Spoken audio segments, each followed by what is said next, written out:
बिस्मिल्लाहिर्रहमानिर्रहीम। अस्सलाम वालेकुम डियर स्टूडेंट्स।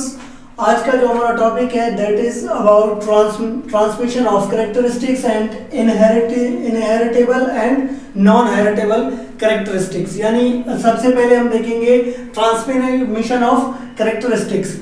डियर स्टूडेंट्स, पिछले लेक्चर्स में हमने कैरेक्टरिस्टिक्स को डीपली स्टडी किया था। कैरेक्टरिस्टिक्स का जो ट्रांसमिशन था कि वो कब ट्रांसफर होते हैं, कैसे ट्रांसफर होते हैं और उनका किस वजह से ट्रांसफर होते हैं, उन चीज़ों को हमने डिस्कस की थी। आज हम देखेंगे कि भाई ट्रांसफर कैसे होते हैं और किस तरह से ये जो कैरेक्टरिस्टिक्स है वो वालिदैन में ऑफस्प्रिंग की तरफ ट्रांसफर हो जाते हैं, यानी ऑफस्प्रिंग की में मुंतकिल हो जाते हैं। तो डियर स्टूडेंट्स, सबसे पहले अगर हम बात करें, थोड़ा सा पीछे हम अगर चले जाएं तो हमने क्या किया था। हमने कहा था हमारे पास जो ह्यूमन बॉडी है या लिविंग ऑर्गेनिजम्स हैं, उनके बाद ह्यूमन की बात की थी हमने। ह्यूमन में क्या होता था, हमारे पास दो यानी कि सेल डिवीजन होती थी। सेल डिवीजन होती थी हमारे पास, सेल डिवीजन था। सेल डिवीजन के हमारे पास दो टाइप्स थे। एक था हमारे पास माइटोसिस था एंड दूसरा हमारे पास क्या था, मियोसिस। ये दो हमारे पास सेल डिवीजन के प्रोसेसेस थे।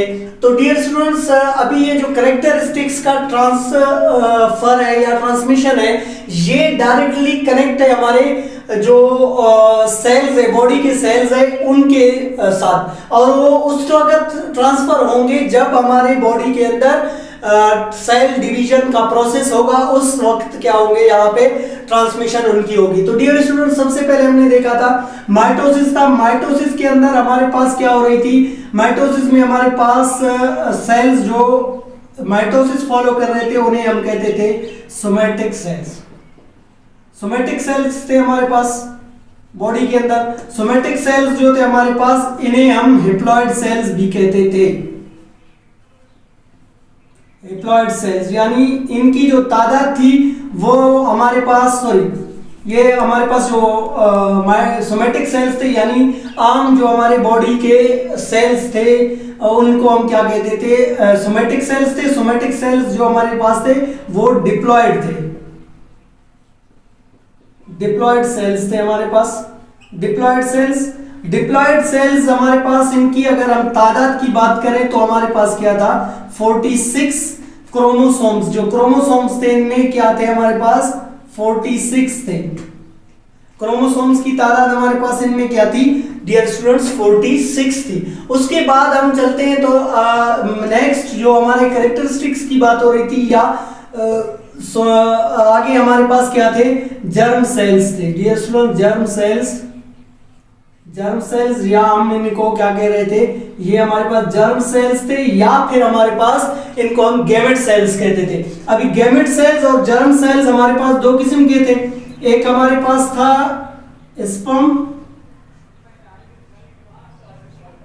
स्पर्म था, दूसरा हमारे पास था एग या ओवा। अभी ये जो हमारे पास दो सेल्स हैं, ये हमारे पास स्पर्म या ओवा था। इसमें इनको हम क्या नाम देते थे डियर स्टूडेंट्स, इनको नाम देते थे हैप्लॉइड सेल्स। हैप्लॉइड सेल्स ये हमारे पास थे हैप्लॉइड क्यों थे, क्योंकि हमने क्या कहा था, मियोसिस के दौरान क्या हो रही थी, ये जो हमारे पास सेल्स थे या जर्म सेल्स थे, ये क्या थे, इनमें क्या था, हाफ नंबर ऑफ क्रोमोसोम्स था। क्या था हमारे पास, half number of chromosomes. Half number of chromosomes. Half number of chromosomes था और क्रोमोसोम्स की तादाद हमारे पास क्या थी, 23 थी। तो डियर स्टूडेंट्स, यहां पे देखें 23 थी। तो हम माइटोसिस को छोड़ के मियोसिस की तरफ आते हैं। मियोसिस में देखते हैं जर्म सेल्स हमारे पास जो थे, रिप्रोडक्शन के दौरान क्या हो रहा था, इनकी डिवीजन हो रही थी मियोसिस का अमल हो रहा था, तो यहाँ पे क्रोमोसोम्स क्या हो रहे थे, हाफ हो रहे थे। तो डियर स्टूडेंट, सबसे पहले अगर हम यहाँ पे बात करें जो करेक्टरिस्टिक्स की ट्रांसफर की बात की थी हमने, वहां पे क्या था डियर स्टूडेंट्स, हमने क्या कहा था, jeans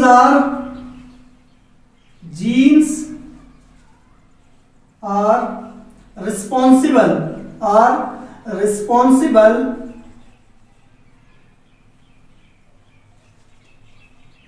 responsible for transmission of characteristics या traits।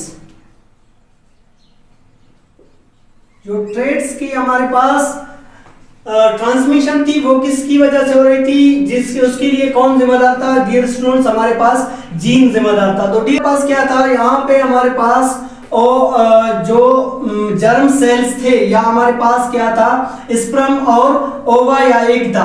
क्या हुआ, ये हमारे पास जो स्पर्म है, स्पर्म हमेशा हमारे पास कहां से आता है, कहां आता है, हमारे पास आता है फादर से।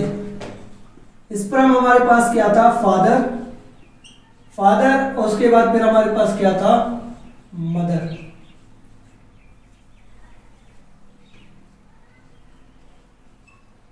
डियर स्टूडेंट्स, अभी ये क्या हुआ, यहां पर कुछ इस तरह से क्या हुआ, यहां से फादर से क्या प्रोड्यूस हुआ,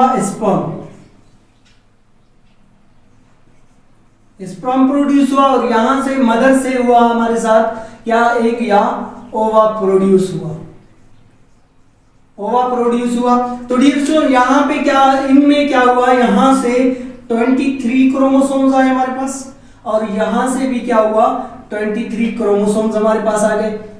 अभी इनमें से ये जो 23 और 23 जब हमारे पास मिलते हैं तो यहां पे एक न्यू सेल बन जाता है, जिसे हम नाम देते हैं जाइगोट का। तो डियर स्टूडेंट्स, जाइगोट हमारे पास क्या है, एक सिंगल सेल। जाइगोट हमारे पास क्या होगा, सिंगल सेल होगा, सिंगल सेल है हमारे पास, जिससे क्या होगा, यहां से ये हमारे पास जो जाइगोट है, जाइगोट से ही हमारे पास क्या होगा, जाइगोट क्या करता है, ग्रो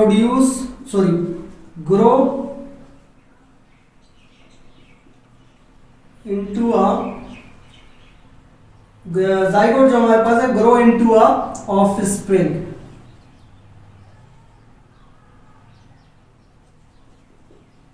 जाइगोट ही होगा जो हमारे पास क्या होगा, एक ऑफस्प्रिंग में क्या हो जाएगा, यानी एक नई नस्ल में या नए बच्चे में क्या होगा, ग्रो कर जाएगा, नशोनुमा होगी इसकी।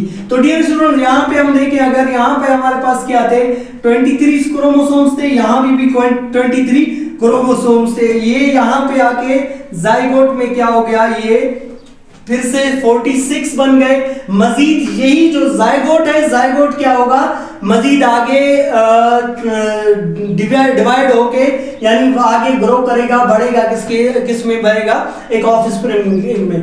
तो डियर स्टूडेंट्स, अगर हम बात करें तो यहाँ पे हमारे पास जो क्रोमोसोम्स की हम बात कर रहे थे, क्रोमोसोम्स में हमने पहले देखा था कि हमारे पास क्या होता है, क्रोमोसोम है, क्रोमोसोम के अंदर क्या पाया जाता है, क्रोमोसोम में हमारे पास क्या है डियर स्टूडेंट्स, डीएनए पाया जाता है, जो हमने क्रिक मॉडल में देखा था, डीएनए होता है। डीएनए के ऊपर हमारे पास डियर स्टूडेंट्स यहां पे क्या मौजूद थे, जीन्स मौजूद थे। ये जो जीन्स थे, तो यही जीन्स क्या कर रहे होते हैं डियर स्टूडेंट्स, ये जो करेक्टरिस्टिक्स है थ्रू द क्रोमोसोम, यही जो 23 क्रोमोसोम्स थे, इनमें जो करेक्टर्स वालिदैन से आए थे वो आपके जाइगोट में क्या हो जाते हैं, ट्रांसफर हो जाते हैं। तो डियर स्टूडेंट्स, ये हमारा लेक्चर यहीं तक कंप्लीट हो गया। आगे हम देखते हैं हमारा अपना नेक्स्ट लेक्चर जो हमारा है, that is about inheritable and non heritable characteristics. उनको देखते हैं हम कि वो क्या होते हैं और किस तरह से होते हैं। तो डियर स्टूडेंट्स, यहाँ पे हमारे पास क्या था, इनहेरिटेबल या हेरिटेबल। यहाँ पे सबसे पहले हम क्या करते हैं डियर स्टूडेंट्स, देखते हैं इनहेरिटेबल जो हमारे पास कैरेक्टरिस्टिक्स है वो क्या होते हैं। इनहेरिटेबल कैरेक्टर्स,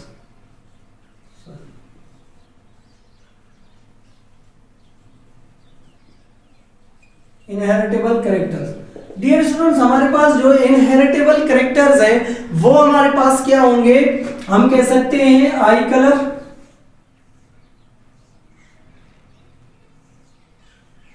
आई कलर हो गया हमारे पास, स्किन कलर, स्किन कलर हो गया, हाइट हो गई, हाइट के बाद फिर हमारे पास डियर स्टूडेंट्स क्या होगा, यहाँ पे हाइट हो गया, फिर हमारे पास यहाँ पे आप कह सकते हैं आईक्यू लेवल, इंटेलिजेंस या आईक्यू लेवल जिसे हम जहानत कहते हैं। तो डियर स्टूडेंट्स, ये हमारे पास वो कैरेक्टरिस्टिक्स हैं जो कि आपके पेरेंट्स से यानी ऑफ स्प्रिंग में क्या हो जाते हैं, ट्रांसफर हो जाते हैं। उसके बाद डियर स्टूडेंट्स हमारे पास क्या है, अगर हम आई कलर की बात करें, कुछ हम यहाँ पे आई कलर को देखते हैं। आई कलर में हमारे पास क्या होगा, आई कलर अगर हम बात करें, यहाँ पे फॉर एग्जांपल एक जीन है जो कि किसके लिए, आई कलर के लिए क्या है, आई कलर को कंट्रोल कर रहा होता है। ये जो हमारे पास इनहेरिटेबल जो कैरेक्टर्स हैं दैट क्या होते हैं, ये these are controlled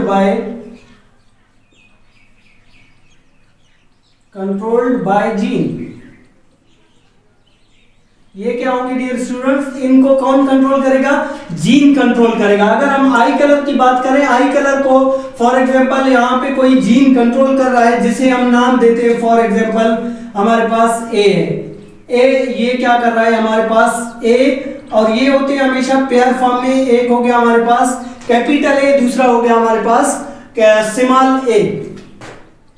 capital A और स्मॉल ए अगर हम फर्ज करते हैं, it is responsible for I colour, I colour को सिलेक्ट करने के लिए ये क्या है, रिस्पॉन्सिबल है। ये अगर कलर हमारे पास डियर स्टूडेंट्स हम देखते हैं अक्सर लोगों की जो आंखों की कलर है वो या तो फिर हल्के भूरे होते हैं या ब्लैक होते हैं। तो वो कैसे होते हैं डियर स्टूडेंट्स, यहाँ पे हमारे पास ये जो जीन्स है, ये जीन है हमारे पास कैपिटल ए स्मॉल ए, इनका ये जो पेयर है ये क्या होंगे, फॉर एग्जांपल ये रिस्पॉन्सिबल है किसके लिए, आई कलर के लिए। तो ये क्या करेंगे, आपके आइरस में, यानी आई जो आपकी आंख है, आंख का जो आइरस होगा, आइरस में क्या करेंगे, ये आइरस में कलर प्रोड्यूस करेंगे। अगर ये क्या करते हैं डियर स्टूडेंट्स, कलर ज्यादा प्रोड्यूस करेंगे, फॉर एग्जांपल अगर ये कलर ज्यादा प्रोड्यूस कर रहे होते हैं तो क्या होगा, वहां पे आई कलर क्या होगा, आई कलर ब्लैक होगा, वहां पे ब्लैक होगा। अगर यही चीज ये जो जीन है ये क्या करे, ये थोड़ा सा कम प्रोड्यूस करता है, क्या करता है, प्रोड्यूस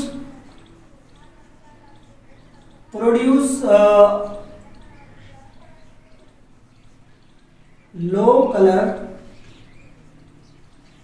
कलर, इसके जब अगर ये थोड़ा कम प्रोड्यूस करेगा कलर, फिर यहाँ पे क्या होगा, आपका जो कलर है आई का वो क्या होगा, ब्राउन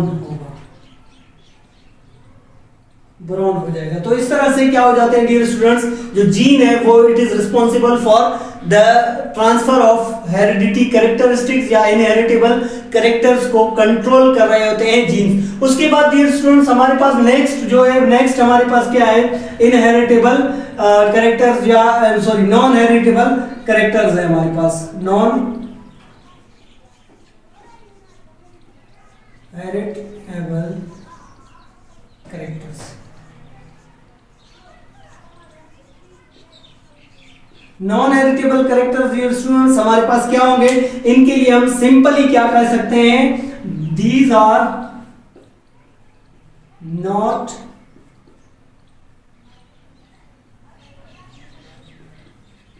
कंट्रोल्ड बाय जीन।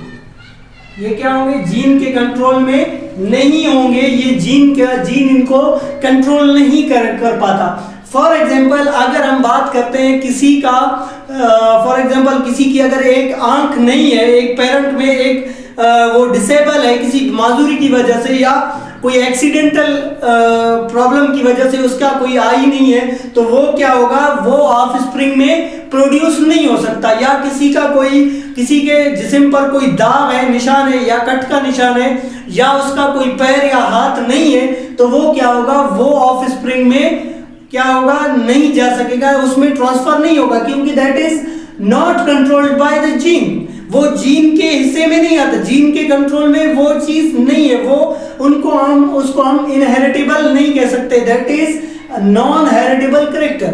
तो ये क्या होंगे, नॉन हेरिटेबल कैरेक्टर्स होंगे। तो डियर स्टूडेंट्स, आज का हमारा लेक्चर यहीं तक था और हमारा चैप्टर नंबर 2 भी फाइनल हो चुका है। नेक्स्ट इंशाल्लाह अजीम अगले लेक्चर में इंशाल्लाह स्टार्ट करेंगे हम अपना चैप्टर नंबर 3। तब तक के लिए इजाजत दीजिए, अल्लाह हाफिज।